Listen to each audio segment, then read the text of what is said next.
మీ ఎలాంటి వ్యాపార ప్రకటనలకైనా వెంటనే మా ఛానల్ సంప్రదించండి. శ్రీ గురుభ్యో నమ. హరి ఓం. శ్రీ మహాగణాధిపతయే నమ. శ్రీ మహాసరస్వత్యై నమ. శ్రీ గురుభ్యో నమ. హరి ఓం. అస్మద్గురు విద్యానందనాథ గురుచరణారవిందాభ్యాం నమో నమః. అస్మద్గురు కాశ్యపగోత్రపవిత్రం నారాయణతీశ్వరఛాత్రం వందే దాసగుణదాస విస్తం రామానుదాసస్వామినం నమో నమః. రామగుణాభిరామ రఘురామ పరాక్రమ భీమ జానకీ రామ ప్రపన్న రామ బుధరంజిత నామ సుధామ రామ శ్రీరామ దురంత దుర్భర విరామ నిష్కామ జటంసు భక్తి మనసా గురుపాదములాశ్రయం పుమా ముదమున పారిజాత తరుమూలమునందు అతి సూక్ష్మరూపుడై హృది రఘువీరునామమును ఎప్పుడు జపించుచు రామభక్తులన్ వదలక బ్రోచుచుండు ఘను వాయుతనూజుని ధీతిరాజుని యదను దలంచి భక్తి కుమతి గురుపాదములాశ్రయింపుమ.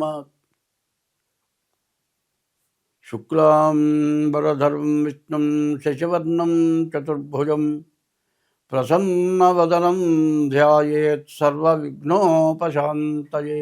జనవరి నెల 2026 సంవత్సరం కన్యారాశి. ఈ కన్యారాశి ఎట్లా ఉందో చూద్దాం. ఈ కన్యారాశికి రాహువు గురువు తప్పితే ఏ గ్రహాలు బాగాలేవు. రాహు వల్ల డబ్బు నిలబెడతాడు, గురువు ఏకాదశంలో ఉంటాడు కాబట్టి విద్య, ఉద్యోగం, విదేశీయానం, చదువుకునే పిల్లల చదువు అన్నీ బాగుంటాయి. అర్ధాష్టమ కుజుడు, సప్తమంలో శని, ఈ రెండు గ్రహాలు మాత్రం పూర్తిగా భ్రష్టు పట్టిస్తాయి. ఎట్లా ఉంటుంది అంటే చివరికి కుక్కలు చింపిన విస్తర్ట. మనం కుక్క ఏడుస్తుంది వాకిట ముందు కూర్చుందని మనం ఏం చేస్తాం, ఒక విస్తట్లో అన్నం పెట్టుకొని పప్పు కూర అన్నేసి కలిపి ఆ విస్తర్ నిండా తీసుకెళ్ళి అన్నం పెడతాం. ఈ కుక్క తింటానికి వచ్చేప్పుడు వెనకాట 4 కుక్కలు వస్తాయి. 4 కుక్కలు 4 పక్కల బట్టి చింపుతాయి. విస్తర మాత్రం పోతుంది, అడుగున అన్నం మిగిలిపోతుంది. ఆ మట్టితో సహా కలిసిన అన్నం కుక్కలు తింటాయి. ఏమిటయా ఈ పరిస్థితి? కుజుడు శని ఈ 2 గ్రహాలు బాగుండకపోవటం చేత భార్యాభర్తలకి ప్రతికూలత. అర్ధాష్టమ కుజుడు రకరకాల వ్యాధులు. భార్యకి గర్భవతి అయితే కూడా గర్భిణి పోవచ్చు, తర్వాత సంతాన భ్రష్టత్వం పట్టచ్చు. మరి భార్యాభర్తలకి వైషమ్యం రావచ్చు, గొడవలు రావచ్చు. జీవితంలో ఏ వ్యక్తి అయినా సక్రమంగా బతకాలి అంటే భార్యాభర్తలకి వైషమ్యం రాకూడదు. కన్న తల్లిదండ్రులు యుక్త వయస్సు వచ్చినంత వరకే పెంచేది. తర్వాత మీ బాధ్యతలు మీరు వహించాలి అంటే భార్యాభర్తలు ఖచ్చితంగా అనుకూలంగా ఉండాలి. ఎన్ని కష్టాలనైనా పడి పిల్లల కోసం బతకాలి. గడ్డి తిని పిల్లల్ని పెంచమని శాస్త్రం. పిల్లల కడుపు నిండా పెట్టి గంజి తాగి బతికిన వాళ్ళు చాలామంది ఉన్నారు. కాబట్టి ఈ రాశివాళ్ళ పరిస్థితి పూర్తిగా బాగాలేదు. కుజుడు బాగాలేడు, శని బాగాలేడు. రాహు బాగున్నాడు, డబ్బులు రావడానికి బాగా అవకాశం ఉంది. విద్య, ఉద్యోగం, విదేశీయానం బాగుంది. కానీ వచ్చిన డబ్బులు మొత్తం భ్రష్టత్వం పట్టిపోయే పరిస్థితి బాగా ఎక్కువగా కనపడుతుంది. దీని నుంచి మీరు బయటపడాలి.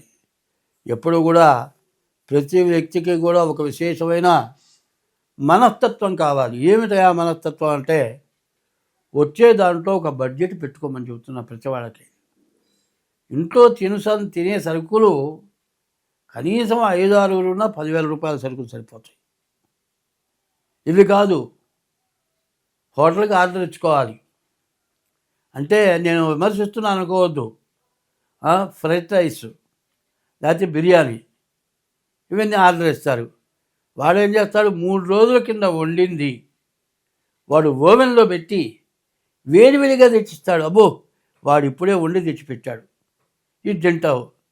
మరి ఫుడ్ పాయిజన్, ఇక హాస్పిటల్ పాలై విరోచనాలు, వాంతులు, ఇంజక్షన్లు, మరి సిలీను ఒక 5,000 10,000 గొరిగిస్తుంది ఈ హోటల్ తిండి. ఉప్పు వేసుకొని తిన్నా, కారం వేసుకొని తిన్నా, ఆఖరికి పచ్చడి వేసుకొని తిన్నా, ఏ రోజు చేసుకుందా ఆ రోజు తినాలి. ఇవాళ ఉన్న పరిస్థితుల్లో నీటి కాలుష్యం వల్ల డాక్టర్లంతా ఏం చెబుతున్నారు? కాగబెట్టిన నీళ్లు తాగండి అని చెబుతున్నారు. ఇవాళ క్లాసు పెరిగింది. ఈ క్లాసు పెరిగి మరి ఇంట్లో వంట చేయడానికి కష్టమై అన్నం మాత్రం వండుకొని కర్రీస్ తెచ్చుకుంటున్నారు. ఈ కర్రీస్ అన్నీ కూడా ఎట్లా ఉంటున్నాయి? ఇవాళ ఒకటే చూస్తున్నా, కొన్ని చోట్ల నాకు తెలిసిన చోట్ల చూచాక అప్పుడు చూస్తున్నా, ఇవాళ కూర ఉందండి మిగిలిపోయింది, వీళ్ళు ఓవెన్లో పాడో పెడతారు. తెల్లారి పొద్దున్న లేదు, ఇది పచ్చడి నూరుతాడు. ఈ పచ్చడి బహురుచిగా ఉంటుంది. మరి ఇట్లాంటి తిండ్లకు ఆశపడి, ఎప్పుడు కూడా మానవుడికి ఆరోగ్యం కావాలి. ఆరోగ్యమే మహాభాగ్యం. ఈ ఆరోగ్యం నుంచి తప్పించుకొని కష్టాలు తెచ్చుకొని బాధలు పడుతున్నారు. ఈ రాశి వాళ్ళకి నష్టాలు, కష్టాలు, ఖర్చులు ఉన్నాయి. వీటిని తప్పించుకోవాలంటే ఇంట్లో వండుకొని తింటే ఖర్చు తక్కువ. హోటల్ నుంచి ఆర్డర్ ఇస్తారు, ఆ తెచ్చేవాడు 100, 150, 200 వేసుకుంటాడు. హోటల్ వాడు ఓ రేట్ వేస్తాడు, వేడివేడిగా తెచ్చిస్తాడు. ఈ వేడివేడిగా తెచ్చింది నానా భ్రష్టు బట్టి రోగాల పాలవుతున్నారు. కాబట్టి ఏది మంచి ఏది చెడు, విచక్షణ చాలా అవసరం. ఈ విచక్షణ లేకుండా తింటే చాలా ఇబ్బందుల అవుతారు. నేను కొన్ని చోట్ల చూసా, వంకాయ, ఎందుకంటే ఆంధ్రాకు ఒక పెద్ద పేరుంది, గోంగూర వంకాయ బాగా పేరు. ఈ వంకాయలు తెస్తారు. మరి ఇళ్లలో అయితే మాత్రం వంకాయకి పుచ్చును కోమటికి గజ్జి లేకుండా ఉండదుట. ఎందుకంటే వాళ్ళ ఐశ్వర్యం భగవంతుడు వాళ్ళకి దాంతోపాటు గజ్జి ఇచ్చాడు. గజ్జే లక్ష్మి అంటారు. గజలక్ష్మి అంటే వాళ్ళని విమర్శించడం కాదు, ఐశ్వర్యం పెరిగితే కొంత వాళ్ళకి అది వస్తూనే ఉంటుంది. అట్లాగే వంకాయ గజ్జి తెస్తుంది. అదే వంకాయ హోటళ్ళలో అయితే పురుగులున్నా సరే కోసేసి పారేస్తాడు, మొత్తం ఉడికిపోతుంది, కనపడదు. ఇట్లాంటివి తినటం వల్ల చాలా కష్టాలు, నష్టాలు వస్తున్నాయి. కాబట్టి ఈ రాశి వాళ్ళు ఏ రకమైన కష్టాలు, నష్టాలు పడకూడదని చెబుతున్నా. కష్టంలో వండుకొని తింటే తప్పు లేదండి. అన్నం వండుకొని పచ్చడేసి తింటే పర్వాలే. కాదండి మజ్జిగ పోసుకొని తిన్నా పర్వాలే. కాదు పెరుగు వేసుకుందని ఏమొద్దు, పెరుగు వేసుకొని కాస్త ఉప్పు వేసుకొని అన్నం వండుకొని తిను, దాంట్లోనే కాస్త తేవమాత వేసుకొని దద్దోజనం అంటారు, రైల్లో అట్లాగే ఇస్తూ ఉంటాడు. అట్లా ఏదన్నా సుఖంగా ఉండే తిండి తినండి. కష్టం అనేది తెచ్చుకోబాకండి. పుణ్యమైన పనులు చేసుకోండి, దేవుణ్ణి ఆరాధించండి, కుటుంబంలో కలహాలు లేకుండా బతకండి. ఈ రాశి వాళ్ళు ఇట్లా ఉండటమే కాకుండా డేట్ ఆఫ్ బర్త్ ద్వారా జాతకం చూపించుకోండి. ఇట్లా ఉండటం చేత మీకు అన్నీ బాగుంటాయి. జాతకం చెప్పవయ్యా అంటే ప్రవర్తన చెప్తా ఉంటున్నారు. ప్రవర్తన లోపమయ్యే భ్రష్టు పడుతున్నాం. అందరికి వస్తున్న మీకొక్కరికి కాదు, నాకు కూడా ఉన్నాయి బాధలు. నేను సక్రమంగా చదివితే నా పిల్లలు వినాలిగా. వినని పిల్లల్ని ఏం చేస్తాం మనం? వాళ్ళని గురించి మనం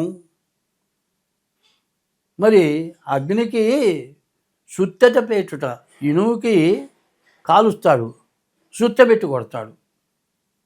అటు ఇనువు కాల్చడమే కాక సుత్తె దెబ్బ. అట్లాగే నువ్వు ఎంత ధర్మంగా ఉన్నా నీ పిల్లలు, నీ కుటుంబంలో ఒక వ్యక్తి వల్ల సమస్యలు రావటం జరుగుతూ ఉంటుంది. కాబట్టి ఈ రాశి ఇట్లాంటి టైంలో ఇట్లాంటి సమస్యలు వస్తూ ఉంటాయి. కాబట్టి జాగ్రత్త పడడం కోసమని జరగబోయే వివరాలు చెప్పా, అంతే తప్పితే వేరే కాదు. డేట్ ఆఫ్ బర్త్ ద్వారా తప్పనిసరిగా జాతకం చూపించుకోండి, సమస్యల నుండి బయటపడండి. స్వస్తి.